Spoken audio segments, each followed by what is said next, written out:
Yes, thank you all for joining. Can you make the speakers, the, the one who's going to speak, you will highlight them instead of the whole screen, right? Okay.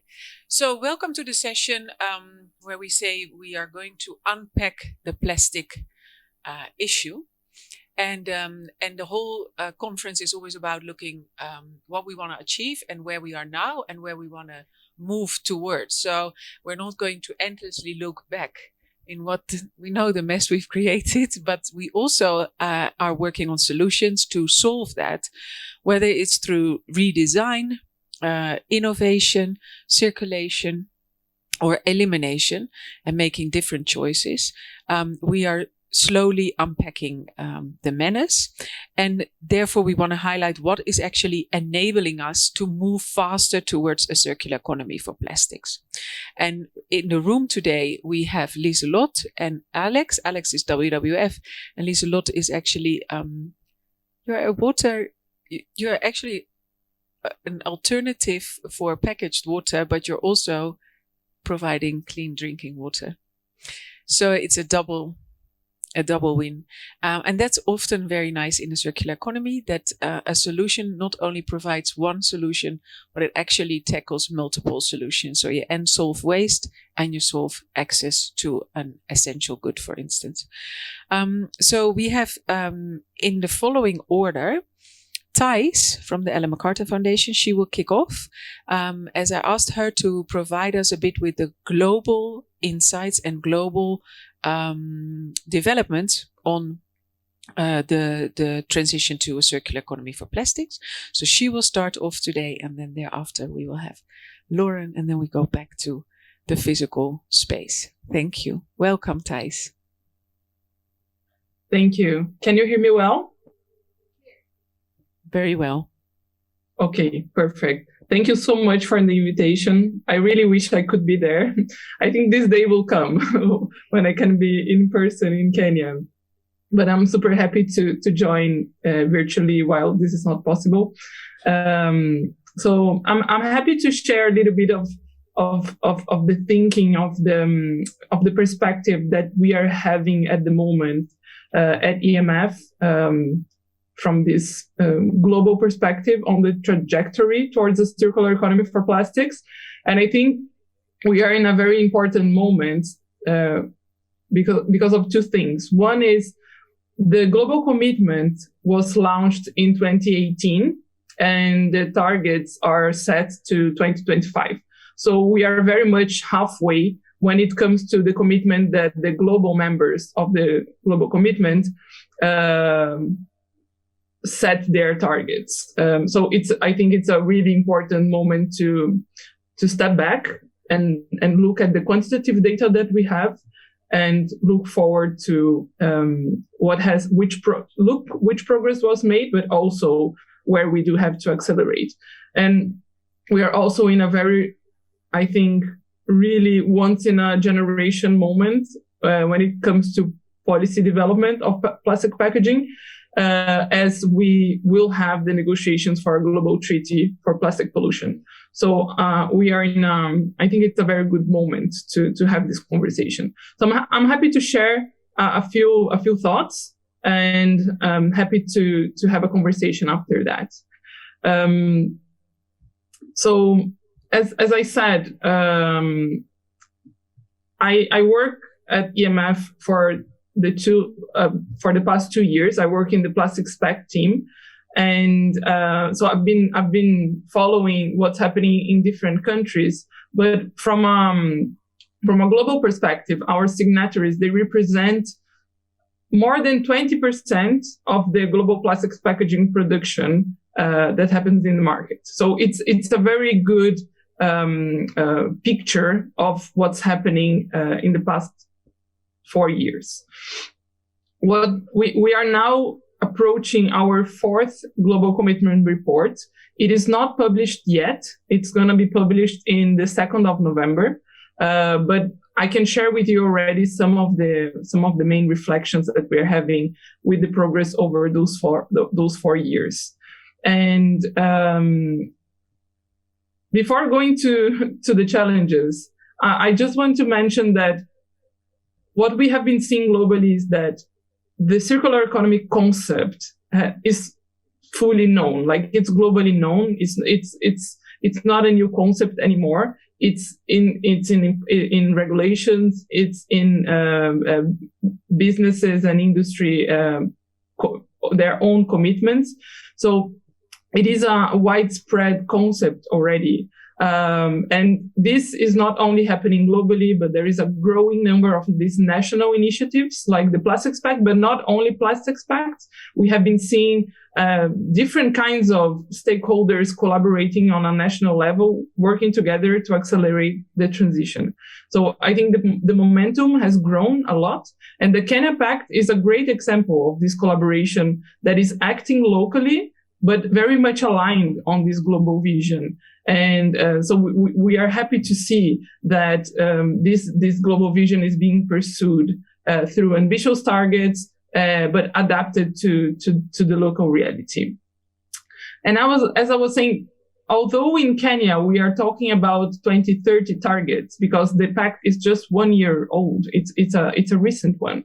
From a global perspective, 2025 is a very important milestone, not only because of the GC, but many other pacts were launched in 2018, 2019. And we have been collecting data for these past 4 years.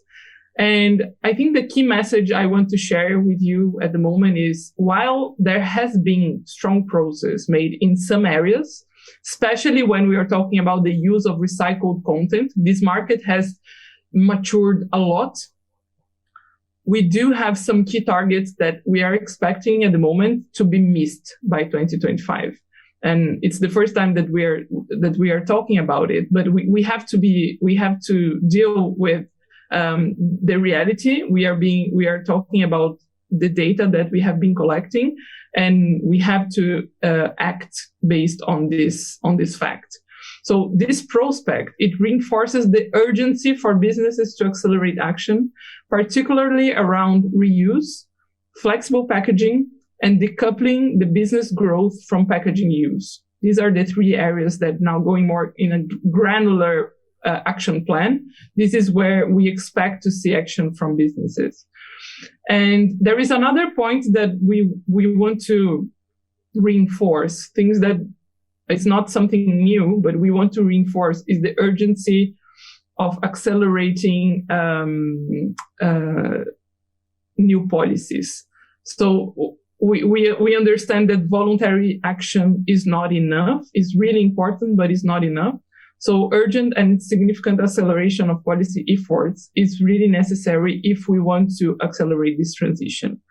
And when we talk about policy, we can be talking about on a domestic level, of course, but now with the global treaty being negotiated, there is a once in a lifetime opportunity to start tackling the plastic pollution crisis in a global and coordinated way. So again, it's a really, I think, special moment for the thinking of which are these new policies that can allow the transition to a circular economy to happen. And just to mention a few opportunities in terms of domestic policies that we are seeing as crucial or very opportunistic. One is to stimulate reuse. So we see policy. So when we talk about waste policy, usually we are talking very much about downstream, right? Even when we talk about EPRs, I'm getting there, but it's very common that we are talking mainly about collection and recycling, and we really want to use this moment to talk also about upstream policies. So to stimulate reuse, policy can accelerate the adoption of reuse models to unlock the reuse barriers, especially when shared infrastructure is required.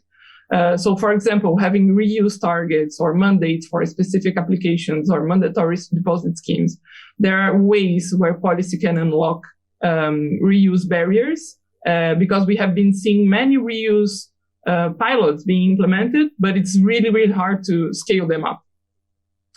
When we are talking about the second challenge that I mentioned, which is flexible packaging, and especially in emerging economies where we know that flexibles have a role of allowing products to be accessible, it's very challenging to find alternatives for flexible packaging.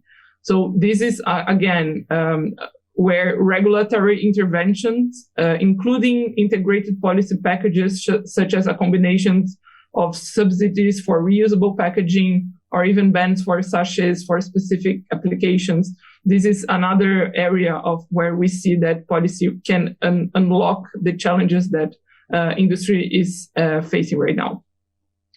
And finally, talking about EPR, which I know it's a reality already happening in Kenya and in many other countries.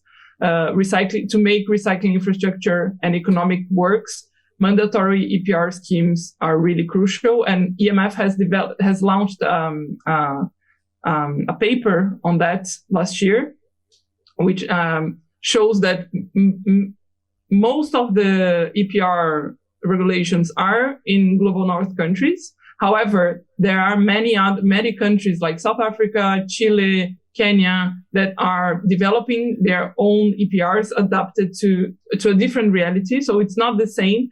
EPR can be designed in different ways, but it's very we are optimistic to see this type of regulation being replicated in many countries. And then just to finalize my introduction, I want to mention again the Global Treaty. The Global Treaty it's the resolution was approved in February 2022, and the negotiations are going to be kicked off in November this year in Uruguay. So the expectation is that there will be a number of negotiation meetings between now and 2024. The ambition of this committee is to finalize and have the treaty for adopted by the end of 2024. And as far as I understand, it's a really ambitious timeline, but this is what everybody is expecting. And I'm happy to talk more about it. But we together, EMF together with WWF, we are working together and coordinating a business coalition, which means that we launched the business coalition last month with 80 organizations, financial organizations, businesses, and also international NGOs who are supporting an ambitious treaty. So this is the moment that we have to make sure that the treaty is going to be ambitious enough. So it's not going to be only downstream, for example. So the circular economy principles will be reflected in the text. So I think this is the kind of the vision that the business coalition role is to unite these voices in the negotiation process. So I'm happy to go through this a little bit more. But this is what this is one of the fronts that we are working with.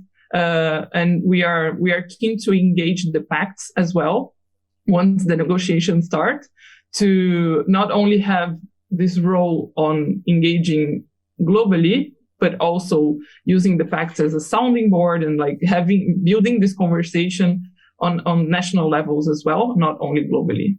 So I'll pause here now. I think I spoke a lot. Thanks, Thijs. Yeah, but you have a lot to share. So there's a lot of knowledge and on different levels, and there's a lot happening, what you're saying in this space. It's a great momentum where the Global Pact, but also the UN Global Treaty for Plastic Pollution, it all happened, and there's more happening also on the ground. So I think those developments, they resonate well with the needs of local context. And that's why I think we are able to have a Kenyan Plastic Pact in this country, as well as in South Africa.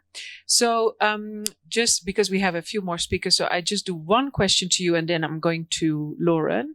So because you have sort of pulled in the net and look at your first harvest on targets and objectives, and taking into consideration the positive developments on global policy level, if you look critically, is there anything you now want to, what you say we need to focus more on? You already mentioned a lot of conversation around circularity for plastics starts always on the end of the story, like where we have the waste, and that's we need to move it up. We need to move it up to design and to make different choices for packaging. So we need to look at upstream activities, which is basically the virgin materials, and then the manufacturing of plastics. And then you have the downstream activities. But is there anything in a roadmap or in the approach, the strategy of what you say, based on what we know now and where it's going well and where development's not going so well, what do we need to focus on? Or is there something we need to change in our strategy? Yeah, that's a great question, I think, because let's take advantage on what has been learned so we can accelerate. I would say that on those two topics that I mentioned, flexibles and reuse, we are not talking on only about those challenges on this high level, like flexibles are a challenge, reuse is a challenge. Okay, everybody knows this, but what exactly? So when it comes to reuse, we have, I think, experience enough at the moment to know where, like, to be more granular on the challenge. And we understand, based on all the experiments, all the pilots, and all the feedback that we have been having from so many members of pacts and global commitment, that the challenge is the opportunity would be on sharing infrastructure, because individual action is going to be very, very hard to become scalable, because it's really building a new system, building new delivery system. So if the industry do not work together, if there is no shared platforms, like, for example, in the UK, they mapped the opportunities of shared infrastructure, and they understood that for some specific categories, sharing the infrastructure of washing packaging when it's reused, when it's in the loop of being reused, would make things much more efficient, would make things much cheaper. And this is where they are looking to collaborate. So much more specific than talking about the challenge that is so big.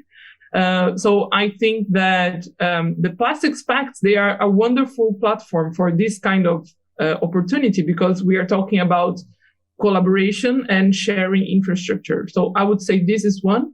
And the second, on flexibles, I think that it's really like nobody has the answer. So I want to say that what we have evolved is really starting, like, even to use the language. It's like we're not talking about plastics packaging as a whole anymore. We're starting to separate more like rigid plastic, flexible packaging, because they are so different in terms of the opportunities of building infrastructure, making sure like the recyclability it's a reality for rigid plastics. Even if the infrastructure is still not there is we know it's possible. But when it comes to flexibles, when it comes to sachets and films, I think the challenge is to be bolder. I would say that we need to be bolder on our strategy towards flexibles and start thinking about elimination, and start talking more about substitution, and not counting that this is going to be recycled, because it's really, we don't have precedents of this in any part of the world. Thanks. I think that's very enlightening, your insights. Thank you very much. So sharing infrastructure and also have a focus on plastics. And the sharing infrastructure is what we've discussed during the day. Every time you can have amazing solutions, but if you operate them in an isolated system, or you place them back in a linear system, they will not take off as you would think they would take off. So you have to really connect all the dots. So I think that's very interesting to look at, and also maybe even cross-sectoral sometimes, especially in countries like this. And that can then be linked back to policies, because we have in Kenya, for instance, we looked at take back schemes, but if you can transport your goods, but you can't transport waste because you are a brand owner, not a waste transporter, that's already a missed opportunity in, for instance, a distribution or an infrastructure that you could actually use. So taking your materials back after post-consumer needs new, you need new licenses for it. So it's not always so easy to smoothen that. And I think there's a big opportunity there. So thanks for that. And flexibles as well. I think it's good to highlight it, because we count our achievements, and we have to say that if we look at recyclable or the recycling numbers, we have to be honest that that's mostly on items that already have value, so PET plastics or other packaging materials that do have a value in the market, and we're actually not considering the flexibles as they don't have. So thank you for that. You were great in bringing it from high level down to the ground and back up again. So I'm going to swap to Lauren de Kok, WWF South Africa, to share her view, her vision on how can we speed up and move forward from a more regional approach, as we see that what Thijs, for instance, highlighted, in Kenya, we do not have upstream activities, actually. We import all our virgin materials. And in South Africa, they don't. We have all the activities, and actually a big part of the economy in plastics is in the upstream activities. So that has also consequences for moving to a transition or transitioning to a circular economy, because in Kenya, you transition to less use of virgin materials wouldn't impact our workforce, because we don't have a workforce in that space. But it would take a lot of jobs away in South Africa, and it will take time to actually transition and create the new jobs. So, but then South Africa is very ahead in recycling, actually, and the recycling percentages, and even close the loop. And then we can maybe exchange knowledge and the technologies from each other. So we see that there's a lot of opportunity in the regional space. So I would love to invite Lauren to share her light on that. Where can we make use of our regional forces? Thank you. Thank you very much. Also very excited to be here and to talk about experiences and to share knowledge. I've definitely learned a lot from Thijs's talk. And true, our economies are different. Every country in Africa has a different, sector that they are strong in. For example, South Africa, we manufacture a lot of the virgin resin to manufacture packaging and other plastic products. However, we also import a great deal of virgin plastics. So I think that highlights the trade opportunities that we have on the continent. And again, this is an opportunity where we have the African Continental Free Trade Agreement, because a great deal of trade takes place not only in the resin, virgin resin, but also recycled resin, but also the import and the export of the waste.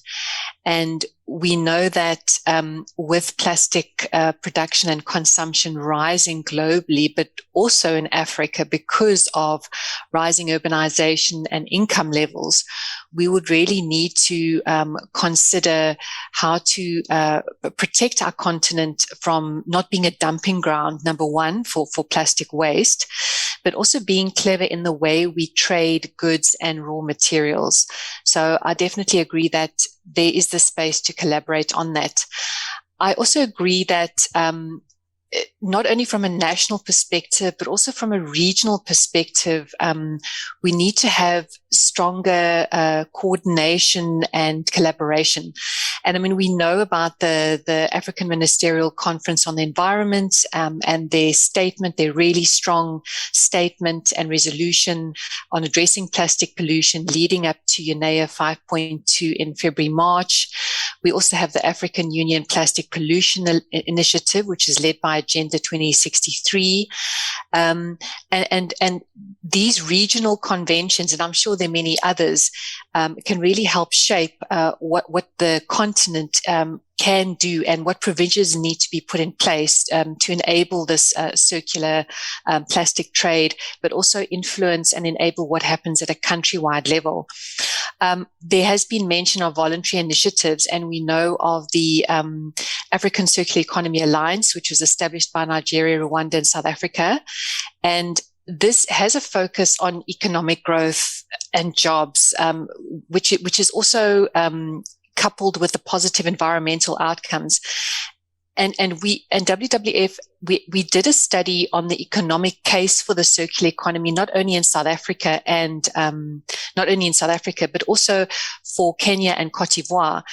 And as Karin mentioned, we found that with this transition to circularity, and it's not only to do with end of life collection, recycling, as well as, the informal sector, the informal waste sector, which has a really strong presence on the continent in most African cities.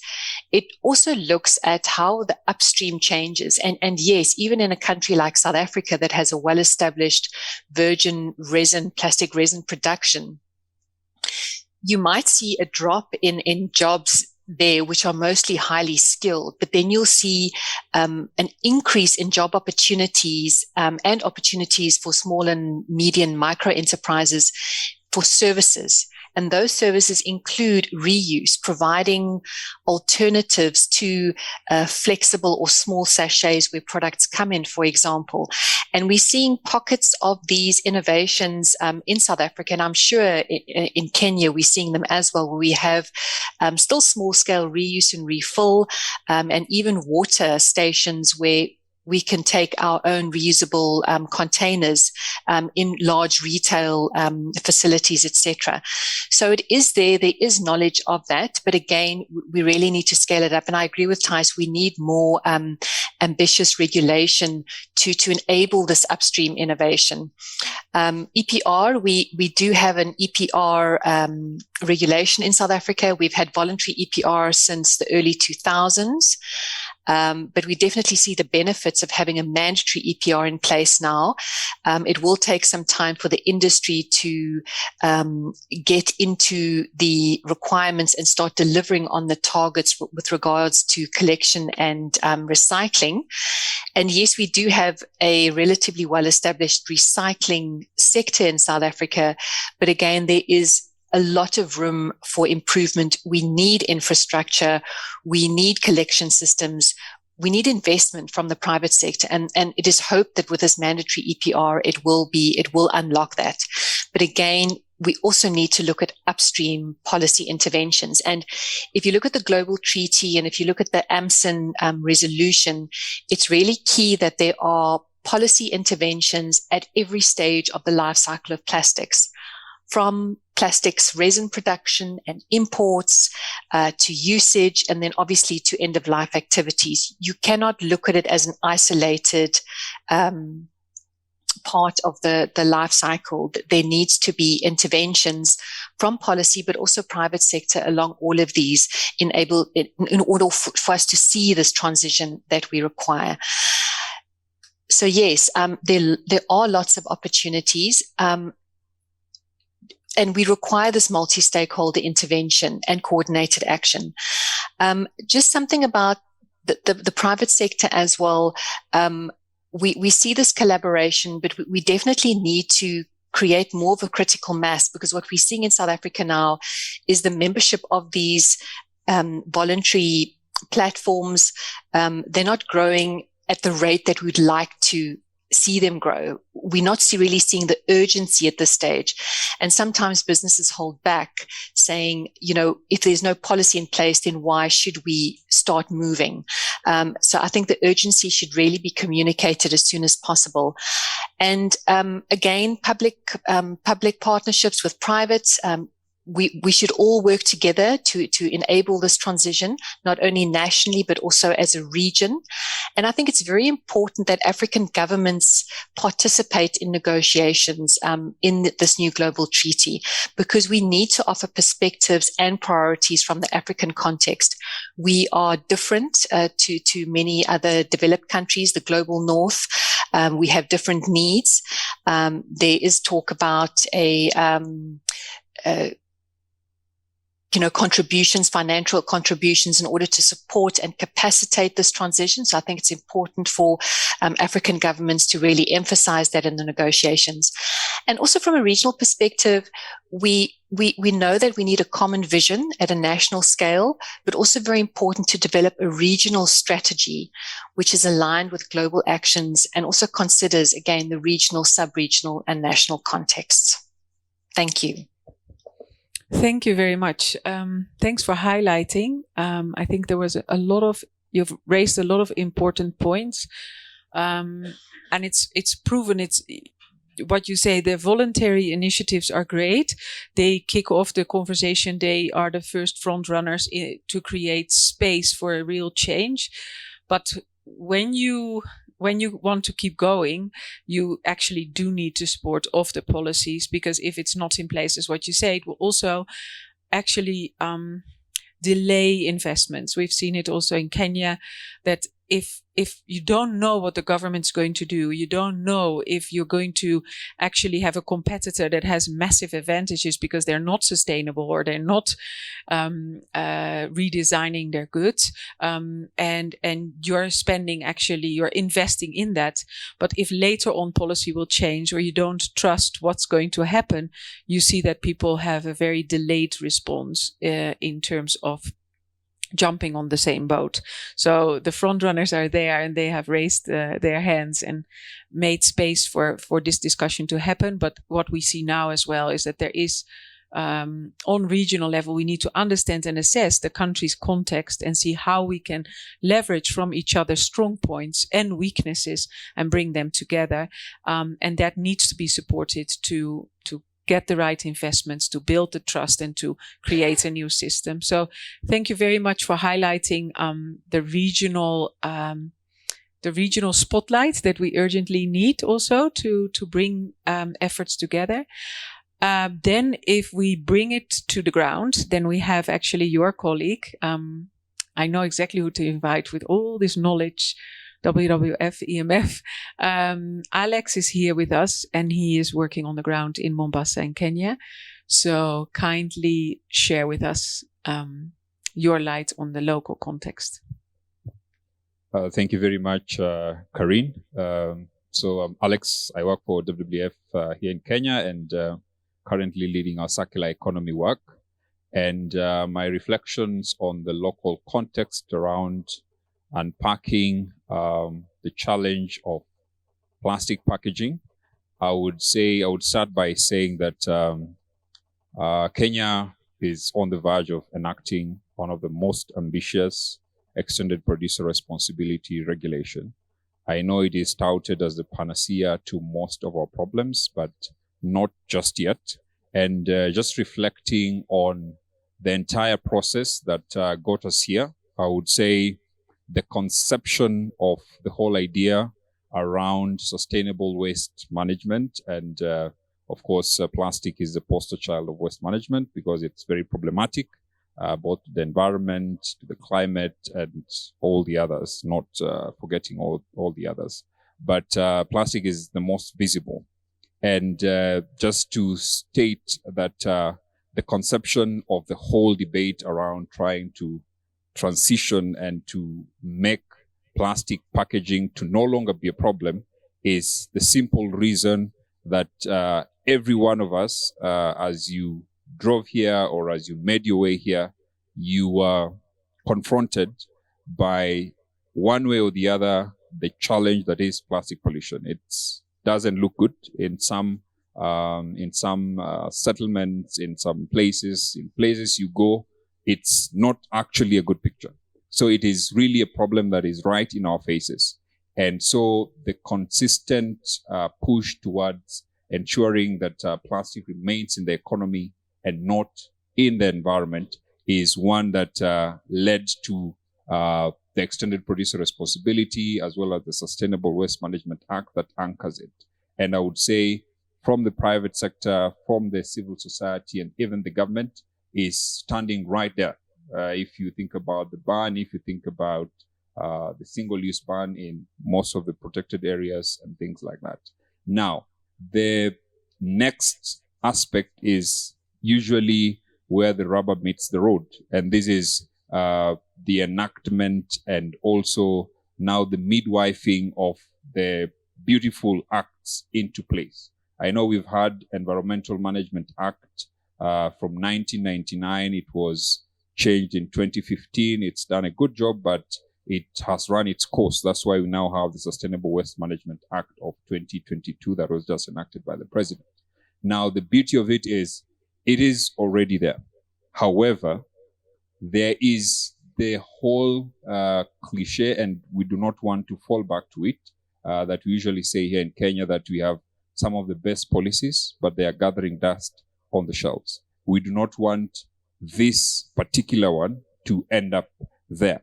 And how we ensure that there is momentum towards ensuring that this problem that is really staring us in the face and the challenges and the impact we are really feeling it does not continue to be the problem that we continue to experience, is that we would need to fast track implementation of this act and also to get it up and running. And that is where we have the whole issue around the early adopters and the laggards. The act is already there. It has a mandate within 1 year of enactment from July to another 1 year, that is July next year, for counties to actually be able to have enacted sustainable waste management bills in all the 47 counties to be in compliant with this new bill. And once EPR also comes, then they will need to be compliant with it. Now, at this stage is usually where it starts to get interesting, because a lot of time is usually either deliberately or by default or by design is lost. So that beautiful act, very good pronouncements, but somehow there is some resistance, there is some difficulty, there is some issue here and there. And as WWF, we would not want the act, the EPR, to suffer the same fate. So we are trying to work with both the national government and the UN Environment and other partners to ensure that a model act that can easily be adopted by the counties is quickly in place. Because out of the 47 counties that we have in Kenya, less than 5 have actually enacted Sustainable Waste Management Act. And according to our Constitution 2010, it is a devolved function. So years after devolution, years after that role was designated to most counties, it is still yet to be enacted. And now we have actually a new act that requires them that within a year, they need to be in compliance. So if we leave it, if constitutionally it's taken from 2010 up to now, 2022, some have actually not enacted the act. Now we have an act that requires them to be in compliance within a year. So it's equally a tall order. But given the momentum, given the excitement that is in the room, is on the streets of Kenya, it's across the world, the global treaty and things, we feel the momentum is good, and we will be supporting that model act so that counties can easily pick tenets from it and enact it in their counties, and then now implementation continues. So other than that policy front that I believe we are doing a fantastic job around it, the rubber meets the road at implementation. We do not want to belabor the point around financing. The greatest challenge in plastic packaging management at the end of life, or solid waste management generally, is the fact that it is greatly underfunded. And if it is greatly underfunded, then it's not prioritized. And the net effect is we see a lot of that problem confronting us every day. But not all hope is lost. With all this momentum, with the policy side, we have also seen that business is taking lead. And the key thing that I think is a challenge to all of us, and it has been reflected in the morning session, is that our businesses need to stop selling to us convenience. Or better yet, as consumers, we have to reject convenience. Because ultimately, if you look at packaging, all we are looking for is the product. All we are looking for is the water. All we are looking for is the shampoo. All we are looking for is the toothpaste. You're not looking for the packaging. If you think about, for example, what my colleague here, and she'll talk about a product, we need water to drink. And we can move around and get the water through, for example, the solution that is offering.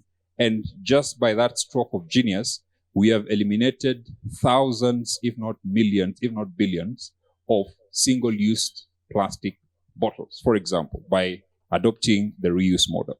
So in terms of the targets and the ambition, the problem that plastic packaging has brought to us is huge. We need to measure our ambition to the extent of the problem. If we continue on business as usual, for example, or we start thinking about, we say, cosmetic solutions to the problem, then we might be here for a very long time. So with the same gusto that we adopted all these single-use items that are now bringing problems to us, we need the same gusto to confront it, and it would be through the robust policies, it will be through reuse models, it would be through not just downstream. We cannot, like Lorraine once said when we were in South Africa for a conference, we cannot recycle ourselves out of the mess that we are in. We need to rethink upstream interventions on how we are actually going to ensure that plastic does not end up in the economy, but it remains in the environment. Thank you very much.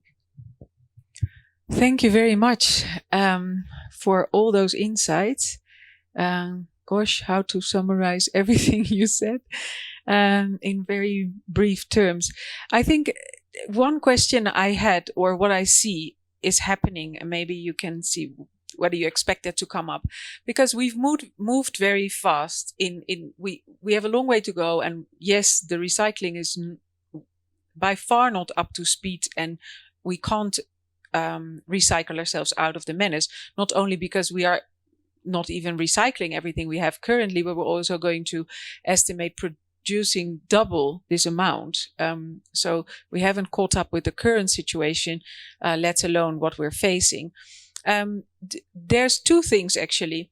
One is you say there's more awareness and there's more than policies. We've had policies for a long time, but if people were not held accountable together, and there was no willingness actually, or no need yet by a group that was front running this journey, they were not implemented.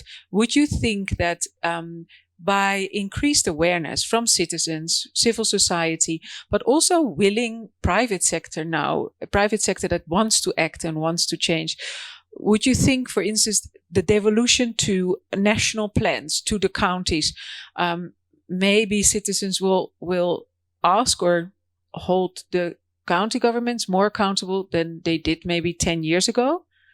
Would you think there will be a push from citizens themselves? Walking the breadth of the city of Mombasa, where I interact with the waste managers, with the communities and governments there, everybody acknowledges that we have a problem of waste management, of managing plastic. That is no doubt. But in acknowledging that problem, in seeing it, the consciousness to be able to rise to the occasion and confront it, that is the fire that is missing.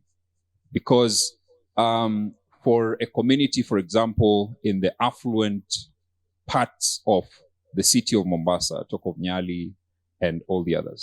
If you drive around, walk around there is, of course, littering, all those who will do it. And it's not as menacing as if you now move to places like Juda and the informal settlement. You would see that water is clogged right in front of somebody's door, and it's because of plastic and things like that. Same case in Nairobi, you drive around Karen and the affluent places. So, and really the issue is for the masses who have this problem right in front of them in the informal settlement, it's probably because, one, they do not know how best to do it. And I know there are a lot of local initiatives to try and promote sustainable waste management and things like that. In the affluent areas, there is, of course, paid up waste collection. In the informal, probably you do not have that paid up waste collection. So it's really a matter of keeping the environment clean is a public good. And it is one that needs to be treated as such. It's the same as trying to guarantee clean air in the city of Nairobi by making sure that over 20-year-old trucks are not on the roads or something like that. And NEMA, for example, the National Environment Management Authority, does that very well. And it would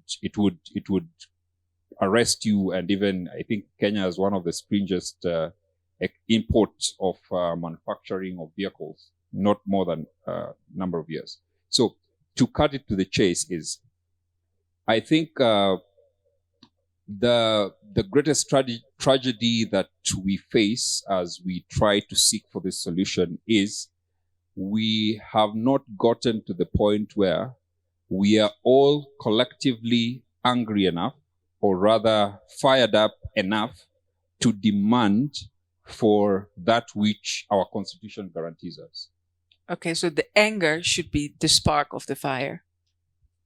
It's the anger, and it's the need and the desire to live in a clean and safe environment. If out of the 1.4 million people in Mombasa, for example, half of them or 3/4 of them would not wake up one day and say, I think we've had enough of this littering and a lot of this thing, what should we do? Where is the knowledge? The knowledge is in segregate your waste at source. How many people here segregate their waste at source?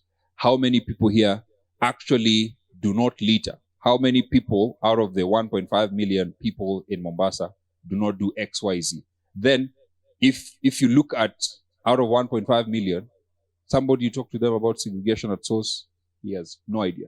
If you ask them, why are you littering? It's like, I've grown up littering. Or in my school, back in the day, we used to be punished by picking litter. So essentially what we grew up thinking and knowing is actually cleaning up after your mess is a punishment. So really, it's very discordant to try and convince such a huge populace that you are not supposed to litter. You are supposed to dispose of your waste correctly. Now, if that consciousness does not get to at least 3/4 of the 1.5 million, then it will take a lot of, just like when COVID came, we were reminded 1,000,001 times everywhere you go, put on your mask, and people had. So it needs that kind of awareness to get us to actually know that you're not supposed to litter. You put here, you're not supposed to. Businesses are not supposed to produce things that cannot be recycled. Government is not supposed to embezzle funds meant for. And then now that blueprint is constantly in front of us, and then now we transition. So we say sometimes behavioral change has 3 components. You need to understand, so it comes with education. Then there needs to be an incentive. So if you are at school and you're being taught to sort your waste, you're being incentivized, or you get credits for it. And then there's a third component, that it needs to make you feel better, so that you have contributed. It makes you feel a good person. So thanks for that. I think it's crucial, but it also highlights that sometimes letting go of convenience, for instance, is quite a hard battle if you don't standardize or force some of the policies upon people. As we've seen, like when we were changing, if we look at redesigning plastic so it can be better recycled, we like transparent PET. Like, for instance, water bottles are very good plastics to bring back into plastic water bottles. Now, if you do that with milk and you're the only company doing that, we've seen in Kenya that citizens won't buy your milk because they can see the milk, which is white, but they want it in a white plastic. I think that's one of those aspects where you say, listen, it needs to just be changed, and you then change your behavior because everyone is now using transparent bottles for their milk. So everyone has to show their milk product that they sell to the consumers, and there's no option. And we saw that working well for the plastic bag ban, I think, where everyone thought they couldn't live without 10 bags per shopping session. And now everyone brings their own bag, and it's a choice to bring your own or to buy a bag while you're there. So it takes a bit of collective consciousness and collective action and a push to get there. But thanks for your highlights, and let us be the fire and the spark to really move forward. Then Lieselot, thanks for being here. I would like to give you the floor because you're actually not only giving the local context, but you're an actor in this space. So kindly share with us. You can have mine. Oh, thank you. I also prepared some slides, but I'm not sure if... Hey, there they are. No, not this one. Another presentation. But this one is also fine. But I had also a slide about plastics.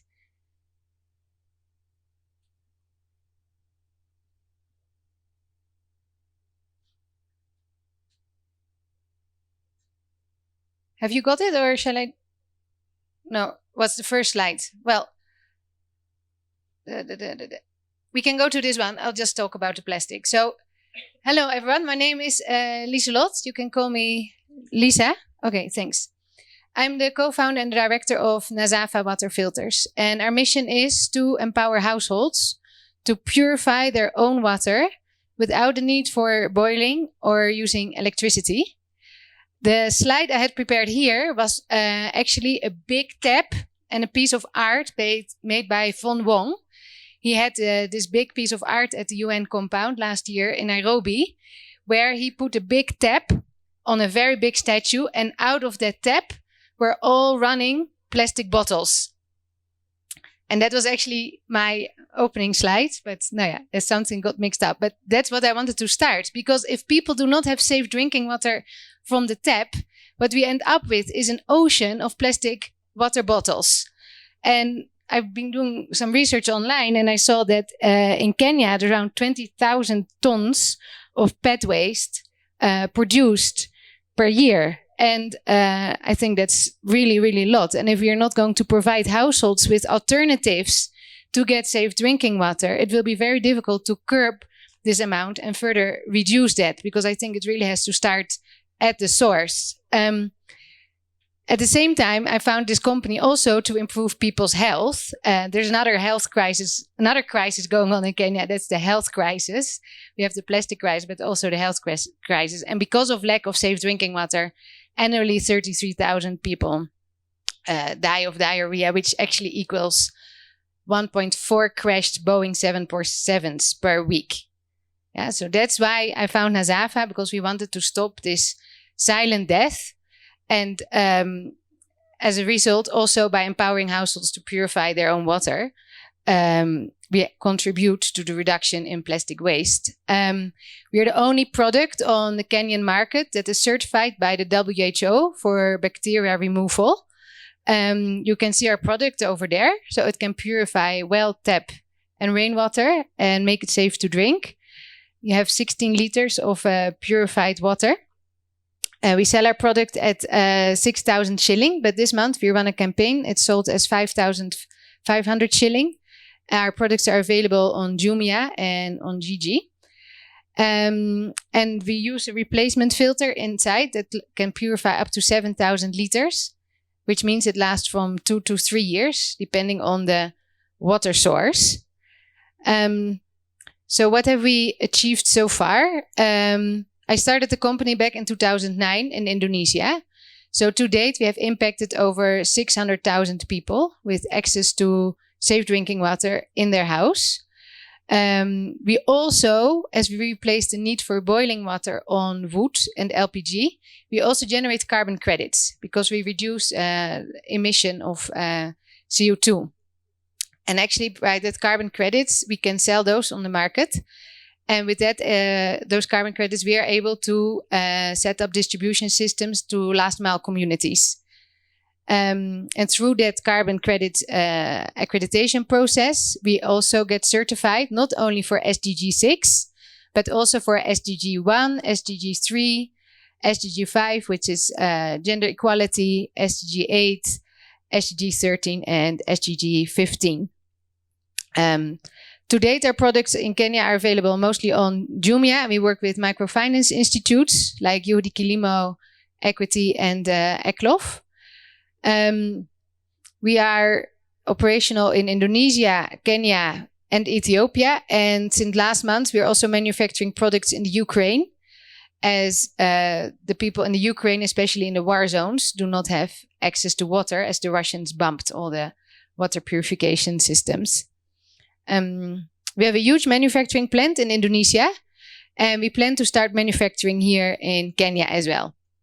Yeah, but therefore we need to further grow the company a bit, and I'm actively fundraising. So if you know anybody that has some deep pockets, send them to me, please.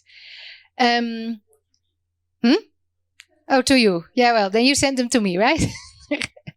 In Indonesia, we also actively work with schools. So in Indonesia, the schools do not provide drinking water to the students. So they buy little bottles or little plastic bags with super sweet teas. And through that program, we've impacted 35,000 children with safe drinking water in their classroom. Yeah. And then to date, where is this then? Coming in. No. Sorry. So this was the wrong slide. So what I wanted to say is that since we started last year with our water filters, we have impacted 12,600 people here in Kenya. And as our water is much more affordable compared to buying bottled water and also compared to boiling water on LPG or charcoal, together, those households already saved $70,000. We have reduced 1,500 tons in CO2 emission reductions and also contributed to 177 working years for women, because it's mostly women that have to boil their water or take care of the health of their families through the water. And by using our water filter, they can save a lot of time. And last but not least, together, the households that are using Nazafa have purified 25,000 liters of water, which is equal to 50,000 bottles of 500 milliliter. So you can more or less say that by Nazafa and the impact we have generated so far, we are contributing to a reduction of 10,000 water bottles per month. That's it about Nazafa. I'm happy to answer any questions. And I also want to say today is actually a historical day because we are onboarding a very strategic partner. And in order to work with them, they require that we pay our membership fee to Kepro. So today, actually, I paid our membership fee to Kepro. And in any other country where I've been operating, nobody's asking that I contribute to responsible producer organization thing.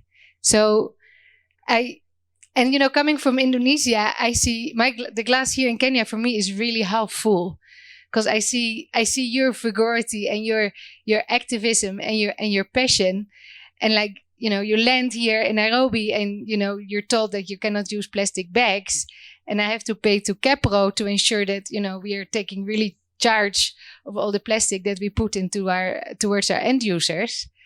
And like in Indonesia, nothing happens like that. So yeah, I really admire already what you together have achieved so far. And I wish you more success. I think you have already very good momentum here. So I'm really impressed with all the environmental consciousness here and the Thank you very much. Thank you. Is there any question from online which I can't see?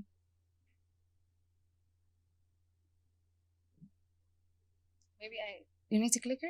No, can you show the online? Is there anyone online in the chat? No? Can you yeah? In the meantime, is there any question from the room? This is the last session, so at least gives me the opportunity to not chase you out, but to ask you whether you have any questions. Is there any question from the room? Everyone is like filled with information and need to soak and digest. Any question in the... Dennis is here, coming to the rescue. Question? Yeah, mine is just out of curiosity. I like what Alex was talking about in terms of behavior and attitude around waste, and particularly plastic waste, because it's the one that stands out a lot. I'm just curious to know whether there are any efforts, either through WWF or any other organization, that are going on perhaps in Mombasa or Nairobi, and any other of these major cities, to support behavioral change, because I know we have a lot of efforts that are supporting eradication of, let's say, plastic waste or reduction of waste and better waste management in general. But the example you gave, for example, in school, you are punished to clean. That is an attitude and it's a behavior that starts. So it creates a certain perspective, and it was very correct, and it happens a lot, not just in Kenya, but in most African countries contextually. I'm wondering whether there are any efforts that are then directed towards ways of changing perspectives around waste management, and as compared to just treating the thing by like eradicating waste and telling people to sort and to change the mindset in the first place. Thank you. You want to answer? Oh, there's another.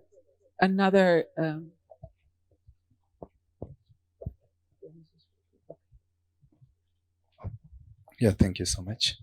I'm Zablon, the founder Plugging Kenya, and my concern is on regards to waste pickers, because for the long time in the previous presentation, it was alluded that they've been neglected for quite a long time, and very little attention has been given. So as we even move towards adoption of the new policies and everything, my greatest concern will be in relation to the issues of health, and also how can they get an insurance health out of all this EPR model?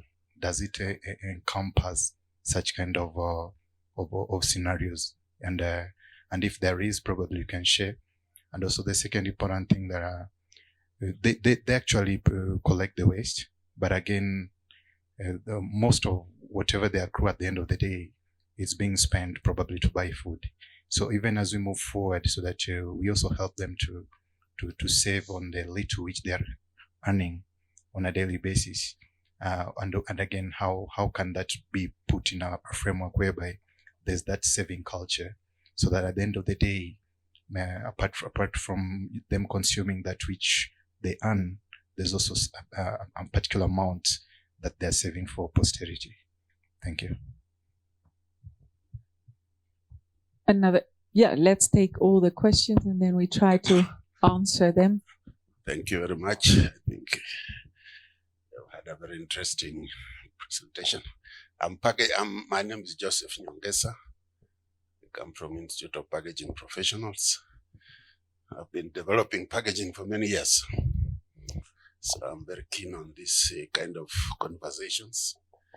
And maybe just to put it a little bit in perspective, I've converted a lot of packaging from metal to plastics, from glass to plastics, from paper to plastics. And one of the reasons or the drivers, especially in this region, because packaging was invented to contain products, protect and preserve them from the point of production to the point of consumption, and also do it cost effectively. Over the years, as I've developed packaging, the milk, sugar, tea, everywhere, I have seen one of the key drivers, of course, is the functionality is important. The packaging must protect what it sells and sell what it protects. And over the years, we have found that plastic provides very good protection and cost effectively. Of course, there are some conveniences. I remember when I converted metal packaging for food, for fats in this country of Blue Band. I was the project manager converting that. And one of the reasons that was advanced was convenience. I recognized my friend there that we must reject convenience. It's quite a challenge, but as far as we as the packaging community, basically we can make any package, but the consumer has to accept it. It must be functional, and it must do the marketing bit and all that.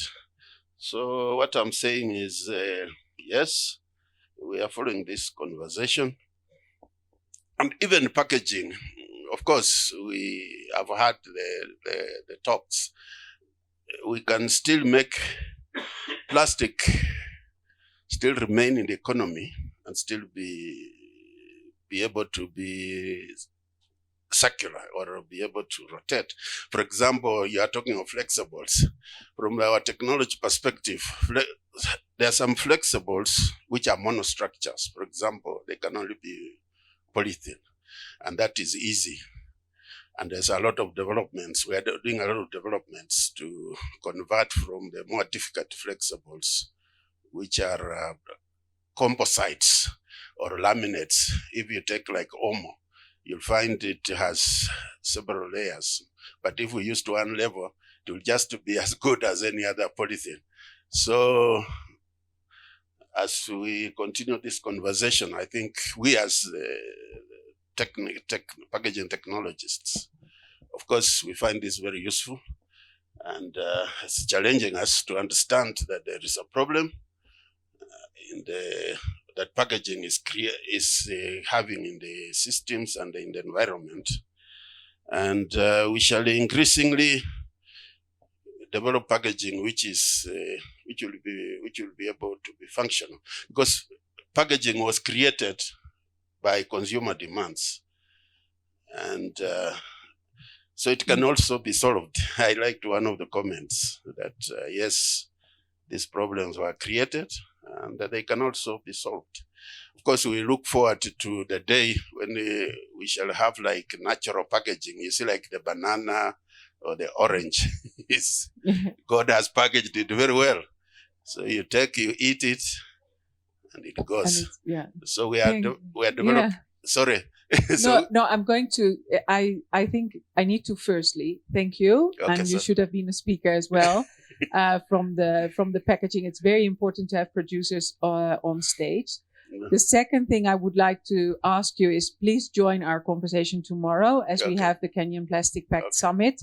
And what you've just done is sort of summarized in 5 minutes the complication of when do we need to eliminate unnecessary and problematic types of plastic, which is quite technical, but there's different types of plastics on which we innovate. So we maybe have a more limited range of plastics we use. and on where we then, and that will enable us to circulate. And those are actually designing choices. So first we need to have criteria in place. The Plastic Pact works on that very structurally. So I'm really hoping you have time. You have an empty calendar tomorrow. Please join us tomorrow, because this is exactly where we have designed a roadmap for circularity for plastic packaging in Kenya. And we're looking at the Kenyan context, and we're looking for you. So please come to that conversation to enable us to dive a bit deeper and technically deeper than we do in this session.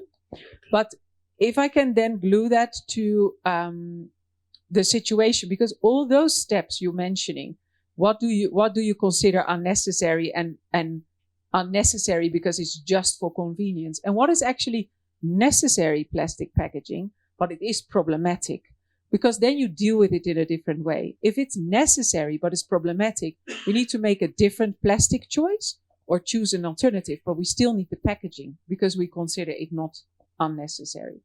And that we can innovate on collectively and make sure that we circulate. If we do that, I can maybe reflect on the previous question on informal and formal or informal waste pickers. If we improve our quality of plastic packaging that we are not using anymore, so we want to collect it, if we improve on that and we uniform our choices, waste pickers will have a better chance to collect valuable materials because there are no non-valuables to collect. And we can increase the recycling because we have chosen our plastics based on whether they are recyclable in Kenya. So it will improve also the collector space. And if we do so, and we look at, for instance, in EPR, it will also push the informal sector to be more formalized and to give them the rights to collect and to also ensure a better working conditions. Because if we can, for instance, sort our waste, even if it's just dry and wet, it will improve the healthy work environment of waste pickers tremendously. So those are all things that are linked together. And I think the last thing, I think there's a lot of initiatives that drive behavioral change. But what we see as well is that there's no point of telling people to stop littering if you don't do that from a role model perspective, and if there's no infrastructure in place. Because if there's no dustbin, we have seen it with initiatives where we say you can collect plastics and we put dustbins up. Now, people are very happy to not litter and they're very happy to dispose responsibly in the dustbin. But if it's only collecting one waste, then my problem is not sorted. And you see that people are happy to use the dustbin, but for all the waste they have. So I think they're all very linked together, and we need to communicate and raise awareness amongst citizens while we're putting policies and infrastructure in place so that we can communicate to citizens why we do things and how you be well informed and what kind of choices you make, and being pushed for behavioral change in a good way. So I think I was going to sort of wrap this up because we have a sort of vote of thanks on the other side plenary. Is there any last comments from my online speakers, from Lieselot, from Alex, to Anton? Yes, a question from online. Yeah. What does Kenya do to hold plastic producers accountable and ensure production of plastics is reduced? Yeah, so we have two things in place now, or almost. The Sustainable Waste Management Act, and hopefully the EPR will come, and the EPR would be a very big push to hold producers and users accountable. Because in Kenya, we're not only, it's also if you use the plastic packaging, it's not only a producer, it's also the importer of goods that are packed in plastic packaging. So we have a broader definition of who's responsible as a producer. So it's actually the producer and the user. Because the packaging of a water bottle for instance, Coca-Cola, and you will see that a lot in the media, the producer of that plastic is not being held accountable, but Coca-Cola in this case is, because they use that packaging to package their product. Yeah, that's it, I think. Let's go for the last 5 minutes to the other side, and then we can have tea, coffee, lemonades, maybe drinks even, to close this wonderful day. Thank you very much. Thank you for the online participation. Thanks for the great highlights from Thijs and Lauren, for the questions from the audience, and I hope to keep this conversation going. So to be continued.